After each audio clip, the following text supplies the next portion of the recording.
तिमीले धारमा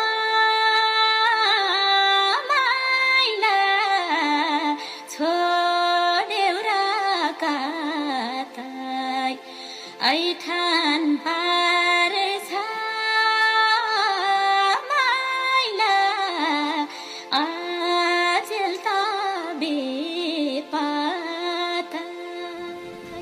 भनिन्छ कलाकारले सङ्गीत जन्माउँछ, सङ्गीतले कलाकार जन्माउँछ। गीत सङ्गीत भनेको मनोरञ्जन र जीवनको सुख दुःखको सारथी हो। दर्शकबिनहरू नमस्कार, म प्रस्तुता विजय सिरपाली। कार्यक्रम खोजी प्रतिभाको पर्खाइमा बस्नुभएका तमाम लोकपारखी मनहरूमा हार्दिक स्वागत तथा न्यानो साङ्गीतिक अभिवादन।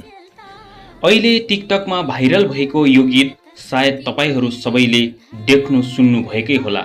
यो गीत लोक तथा दोहोरी गायिका कोकिल स्वरकी धनी सरिता सुनारले स्टुडियोमा रेकर्डिङ गीत नभई बाहिर त्यत्तिकै गाएको गीत थियो। उक्त गीतलाई युवराज केसीले मिक्सिङ र एडिटिङ गरी ट्र्याक म्युजिकमा समावेश गरी झनै निकै उत्कृष्ट सुमधुर स्वरमा र सुन्दा नै कता कता कल्पनामै हराए जस्तो अनुभव र महसुसको आभास हुने यो गीत।